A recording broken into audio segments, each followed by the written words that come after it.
12월 9일 월요일. 살아있는 아름다움.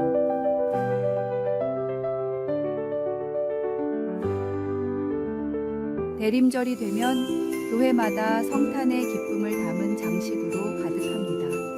예배당에는 대림절 촛불이 밝혀지고 초 주변에는 아름다운 꽃장식이 더해집니다. 대림절 기간인 4주 동안 유지해야 하기에 생화 대신 조화로 꾸미는 경우도 많습니다. 요즘 조화는 정말 정교하게 만들어져 만져보지 않으면 생화와 구분하기 어려울 정도입니다. 그런데 조화와 생화를 구분하는 간단한 방법이 있습니다. 바로 상처를 찾는 것입니다. 생화에는 작은 흔적들이 있습니다. 꽃잎이 살짝 시들거나 잎사귀가 찢어졌다가 아문 자국, 가지에 난 흠집들. 이런 흔적은 꽃이 살아있다는 증거입니다. 반대로 조화에는 그런 상처가 없습니다. 우리 삶도 마찬가지입니다. 상처는 두려워하거나 감추어야 할 것이 아닙니다. 오히려 그것은 우리가 살아있다는 증거입니다. 하나님께서는 우리가 흠없는 모조품처럼 완벽하기를 바라지 않으십니다. 상처가 있어도 생명력 넘치는 생화처럼 우리의 믿음도 살아있기를 원하십니다. 하나님 나라를 아름답게 장식하는 데 쓰임받는 우리의 삶은 때로 상처를 통해 더욱 빛날 수 있습니다. 대림절은 주님께서 이 땅에 오신 날을 기다리며 준비하는 절기입니다. 예수님의 손에는 십자가에서 남긴 못자국이 있습니다. 그 못자국이야말로 세상을 향한 하나님의 사랑을 가장 깊이 증명하는 상처입니다. 상처는 아픔이지만 동시에 사랑이고 희생이며 생명의 흔적입니다. 대림절을 맞아 우리의 삶도 주님의 손처럼 상처로 인해 더 아름다운 이야기를 담기를 소망합니다. 살아있는 믿음으로 우리 삶을 하나님 나라를 위한 생명력 있는 꽃으로 피워봅시다. 오늘의 말씀. 이것을 너희에게 이르는 것은 너희로 내 안에서 평안을 누리게 하려 함이라. 세상에서는 너희가 환난을 당하나 담대하라. 내가 세상을 이기었노라. 오늘의 만나.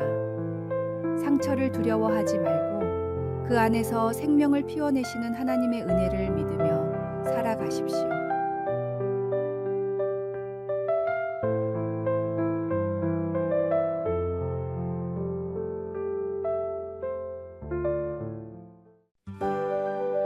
(12월 10일) 화요일. 아름다운 꽃병. 한 전도사가 새 신자를 방문했습니다. 집에 들어선 그는 유리 상자 안에 아름다운 꽃병 2개에 눈이 멈췄습니다. 정말 멋진 작품이군요. 얼마에 파실 생각이 있으신가요? 전도사의 감탄에 새 신자는 고개를 저으며 단호하게 말했습니다. 이 꽃병은 돈으로 살 수 없습니다. 그는 전도사에게 이유를 설명했습니다. 저는 한때 술에 빠져 살며 제 인생을 쓰레기 같다고 여겼습니다. 그런데 어느 날 교회 집회에 다녀오던 길에 쓸모없어 보이는 흙덩이를 발견했어요. 저는 그 흙을 집으로 가져와 꽃병으로 빚었죠. 그 과정을 통해 깨달았습니다. 하나님께서도 버려진 나 같은 사람을 귀하게 빚어주셨구나. 그는 꽃병을 볼 때마다 자신의 변화를 떠올린다고 말했습니다. 하찮아 보였던 흙덩이처럼 우리도 때로 자신을 하찮게 여길지 모릅니다. 그러나 하나님의 손에 맡겨질 때 우리는 가장 아름다운 작품으로 빚어질 수 있습니다. 중요한 것은 남들의 시선이 아니라 우리 안에 숨겨진 가능성을 믿고 하나님께 내어 맡기는 것입니다. 우리 각자는 독특한 작품입니다. 다른 사람의 평가나 시선에 흔들리지 마십시오. 하나님께서는 당신을 보시고 이미 그 안에 숨겨진 특별한 가치를 알고 계십니다. 흙덩어리 안에 감춰진 아름다움을 믿으십시오. 오늘의 말씀. 우리가 이 보배를 질그릇에 가졌으니 이는 심히 큰 능력은 하나님께 있고 우리에게 있지 아니함을 알게 하려 함이라. 오늘의 만나. 오늘 하루 자신의 부족해 보이는 부분을 새로운 시각으로 바라보며 그것이 어떻게 특별한 강점이 될 수 있을지 구체적으로 적어보시기 바랍니다.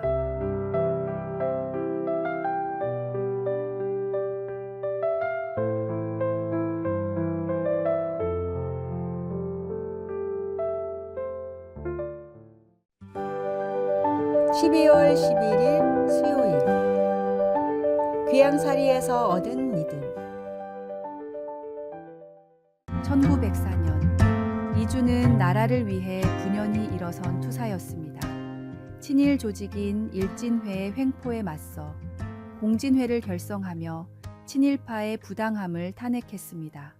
그러나 그의 정의로운 외침은 모략에 휘말려 3년형을 선고받고 같은 해 12월 24일 이주는 황주의 외딴섬 철도로 유배를 떠났습니다. 차가운 바람이 그의 뺨을 스쳤고 손에는 성경 한 권이 들려 있었습니다.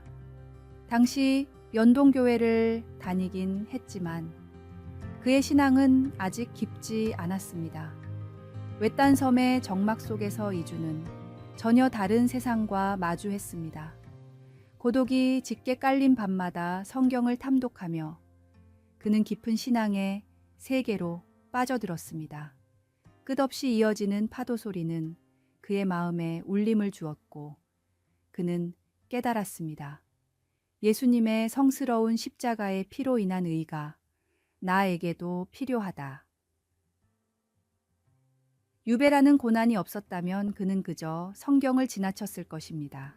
그가 기록한 바에 따르면 유배의 시간은 단순한 고난이 아니라 구원의 초청이었습니다.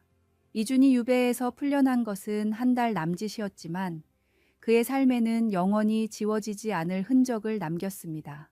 고통은 그를 무너뜨리지 않았습니다. 오히려 영혼의 뿌리를 깊게 내려 주님의 은혜로 살게 했습니다. 초대교회의 신앙이 박해 속에서 자랐듯 한국교회의 믿음도 고난 속에서 깊어졌습니다. 바다의 풍랑이 산소를 만들고 거친 바람이 나무의 뿌리를 깊게 하듯 우리에게 닥치는 고난은 결코 무의미하지 않습니다. 주님께서 함께 하실 때 고난은 축복으로 변화합니다. 우리도 이준처럼 고난 속에서 주님의 빛을 발견하지 않겠습니까? 오늘의 말씀. 여호와의 말씀이니라. 너희를 향한 나의 생각을 내가 아나니 평안이요 재앙이 아니니라. 너희에게 미래와 희망을 주는 것이니라. 오늘의 만나.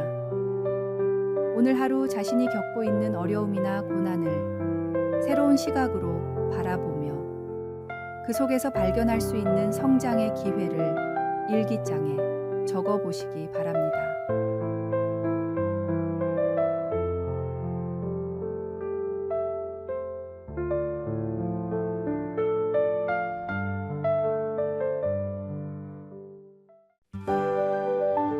(12월 12일) 목요일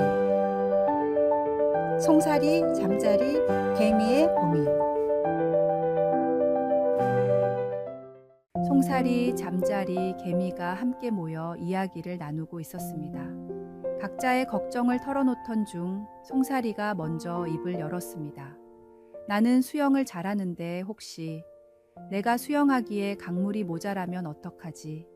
잠자리와 개미는 어이가 없다는 듯 대답했습니다. 강물은 충분하고도 남아 이번엔 잠자리가 걱정을 털어놓았습니다. 얘들아, 내가 날기엔 하늘이 너무 좁은 것 같아. 송사리와 개미는 웃음을 터뜨리며 외쳤습니다. 하늘은 넓고도 넓어. 마지막으로 개미가 말했습니다. 사실 나도 걱정이 있어. 내가 집을 짓고 살 흙이 부족할까봐. 송사리와 잠자리가 동시에 대답했습니다. 내 집을 짓고 살기에 흙은 충분해. 송사리, 잠자리, 개미의 걱정은 모두 과장되고 비현실적이었습니다.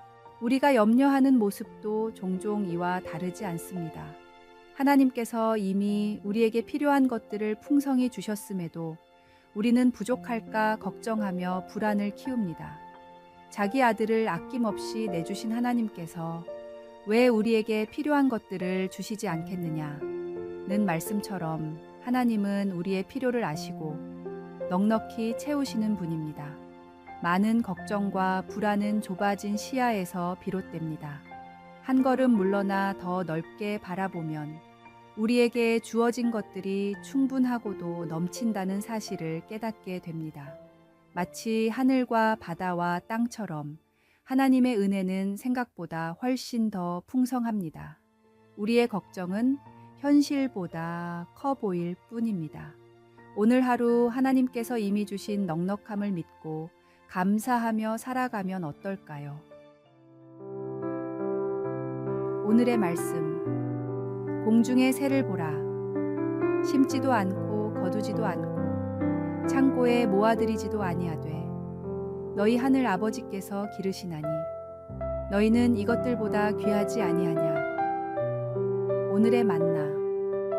하나님께서는 이미 우리에게 필요한 모든 것을 풍성히 채워주셨습니다.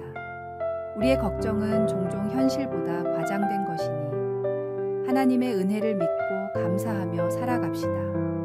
부족함이 아니라 넘치는 은혜를 볼 수 있는 눈을 구합시다.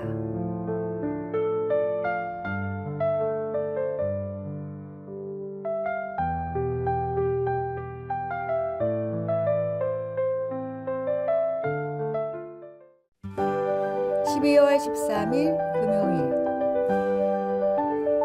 진정한 신앙인.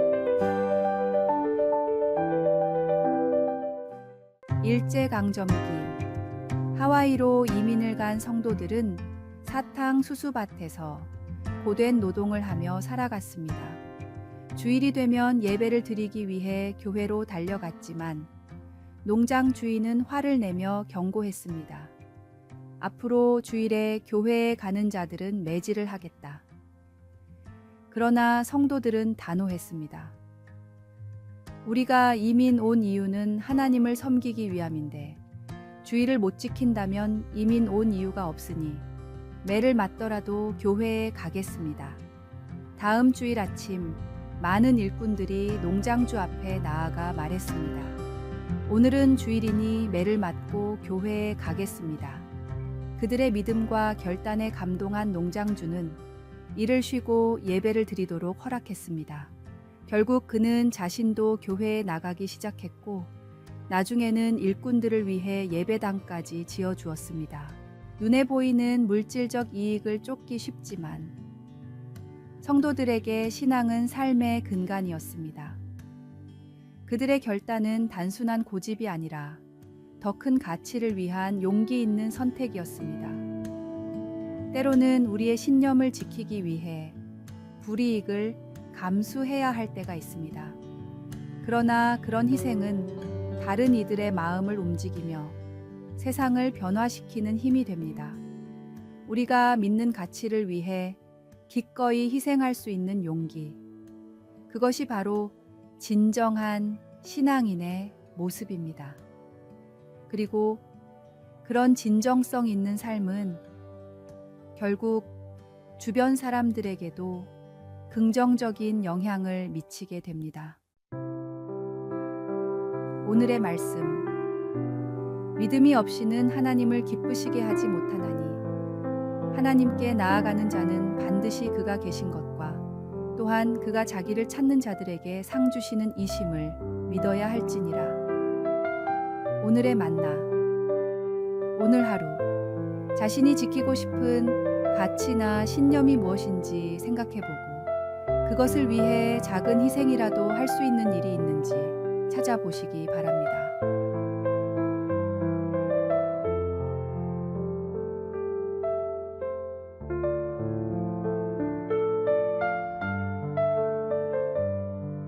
아래의 빨간색 글자 구독을 누르시어 더 많은 전도의 열매를 맺으시기를 기도합니다.